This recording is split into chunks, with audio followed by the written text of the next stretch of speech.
Summer on the prairies is a rich but fleeting time.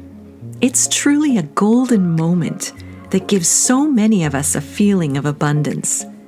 And outdoor spaces can sometimes capture this rich, expansive feeling, especially in a garden that's been designed and cared for by a master plantsman. Welcome to Bob's Garden. Hey, welcome. How are you guys?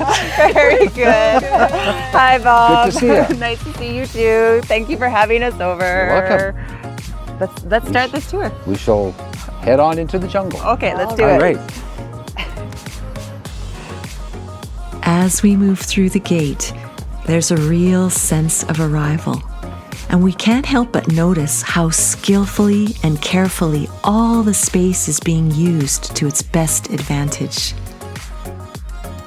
You can feel that this is a mature garden and that we are in store for something really, really special.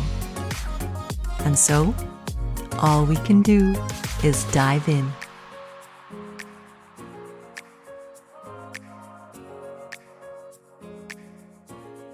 And what we see, the colors, the planting, the ingenious use of space, it's truly remarkable and inspiring.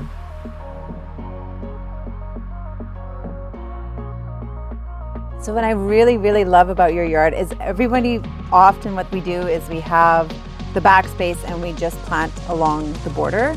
And and your yard too. I think what I really appreciate about space is that it gets broken up into these little rooms. Yeah. And like the center of your yard is another whole garden bed. It is. Right? Rather than just the lawn and everything pushed to the side. Yeah. So it creates these journeys that you get to go through and explore. It's kind of a focal point in the back. Yeah. So there's several here. We have this, and then we've got this area. There's these little pockets in these little rooms, like you said. Yeah. That's what I tried to create when I bought the place. Yeah. And I had no design in mind. I just decided this is what I'm going to do. Yeah. And it just I just built it out of my head, it just sort of happened.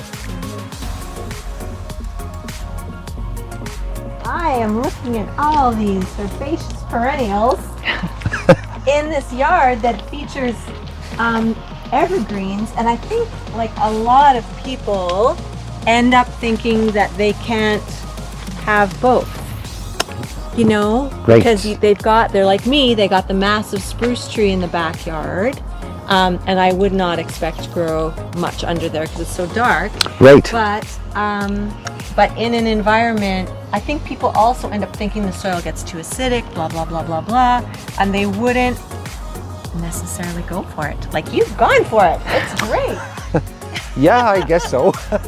Yeah. No, I find that you have to have an evergreen element into any kind of a garden. Yeah. You have to. Yeah. And it's like you said, I didn't just put this yellow ribbon cedar, for example, on an end. I put it off center. Mm-hmm. I think for me, when I'm creating something, because gardening is is an art. Yep. It's a form of art, basically. Yep. I do it so that you have a pop of color as if you're going in nature. Yep. You're taking a walk through nature, because nature, nothing is perfect. Yep.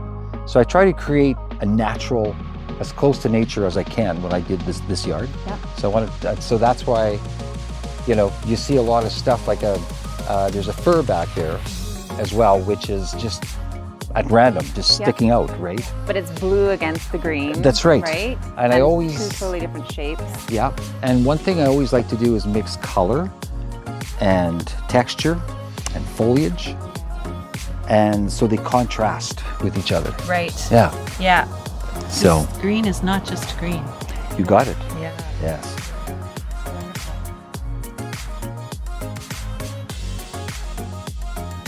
This is something I like because it's it almost takes you back to the bayou swamps. Yes. Right?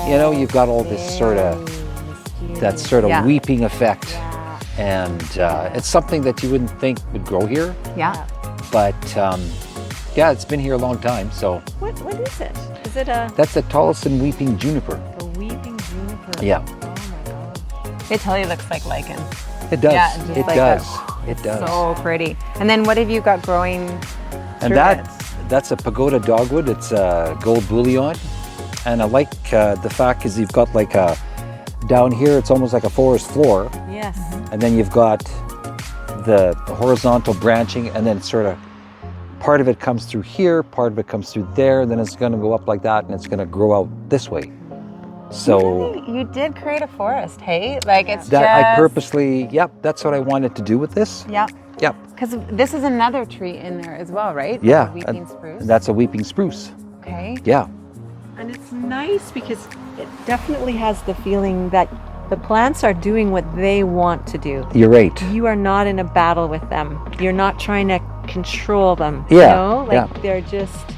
They're doing what they do. You're maybe making airflow happen for them or whatever, but it's very organic and gorgeous. Oh my goodness. Yeah, usually I do manipulate the growth on some plants, but in this area I just left it the way it is. Yeah. Because I knew that's how this was going to grow. And it kind of surprised me because, you know, certain times in the evening you come through here and it's like, hey, no, that's cool. Yeah. I'm glad I left it like that. Yeah. You know, and so that's you know, this particular corner I left it specifically because I knew how everything was going to grow. Right. Yep. And something was going to grow through something else. Yeah. You know, kind of thing. So It's neat how you let nature create its own form, but the space that you control what you plant. Like Yeah, it's definitely you're a right. decision. Yeah. Yep. And your lawn is like perfectly edged. Yeah. And there's not a weed to be found. You're like, it's a very natural space, but there's not a singular weed. Right. Right? Like it is all garden plants, which is totally incredible to me. Yeah. Like you're very, very tidy. I am. You're a very, very tidy fellow. You're pretty tidy too. Yeah. Yeah, you are. You are. And live in a street that's filled with elm trees, so I am forever pulling those little baby elms. Well, you know what? So That's what these all are too. Same Yeah. thing. Yeah. Yes. Crazy. I feel like I never get ahead of that, but now I'm thinking of it like a cover crop. It's Yeah. really moist. But let's go on. This All right. I wanted, if I may ask you, Yes. I was wondering, like, when you knew you were going to make a garden back here, Yeah. did you know you would do the whole space? Or I- did you start in one area and then fill it in? Did you draw a plan? Okay. Good question. I knew I had to have a rock garden Right. first and foremost, and I knew I had to have some evergreens in it. And then it sort of started from that. Yeah. And I did one section at a time. I had no plan in mind whatsoever. And I just decided that we gotta just simply just have to, you know, start with a rockery and just build off that. And then I built the evergreen bed after that. This is your alpine bed. This is the alpine bed. Yeah. Yeah, there's a lot of stuff in here.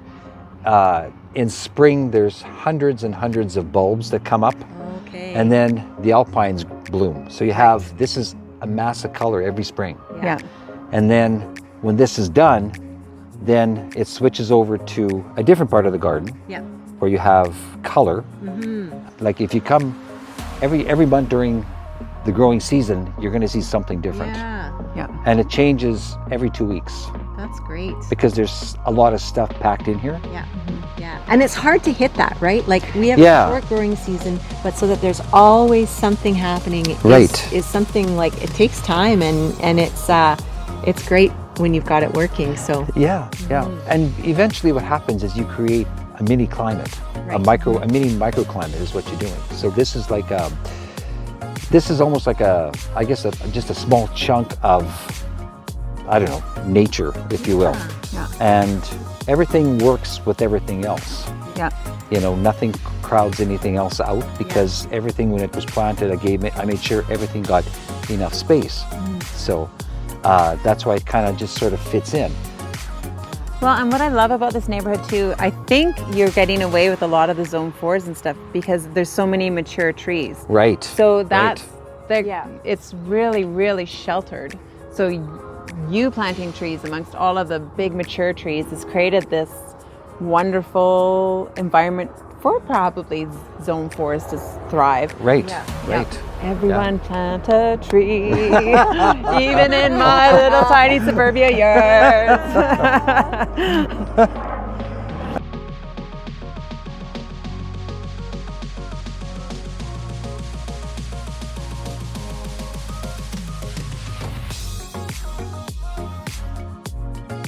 Wow! What an experience. I can't get over that. Pretty amazing, hey? Bob, you Yeah. have made a wonderland. Well, thank you. I'm glad that you guys came out today to check it out. Wow, we're really lucky, Jillian. Yeah, yeah. I feel Thank you very so fortunate. much. You're welcome. Yep. Wow. We only touched upon it. Like we could have done like, what's this? I know. What's this? What's this? What's this? For like Ever. many more hours. Yeah. Forever. Yeah. So I don't know what on earth we're ever gonna do next on Twilla and Jillian after this. We'll come back. Part 2. Part 2, Yeah. part 3, part 5. Anyway, just want to thank you so much You're for very welcome having again. us, and it was an amazing experience, and I'm so inspired living on the prairies, like to see that this is possible. I'm just so excited. I'm going to go home. I'm going to draw some diagrams. I'm going to tear up some lawn. It's going to be amazing. You I'm going to go back to work with this guy on Thursday with a whole lot of questions and some seeds. Yeah, there we go. Yeah. All right. So thank you so much, everyone, for watching. Happy gardening. What an amazing season we've all had. Yes. And we'll see you again soon. Bye. For now. Stay tuned. There's more to come with Bob. We'll be talking about extraordinary evergreens and amazing plants. Thank you for watching Twilla and Jillian.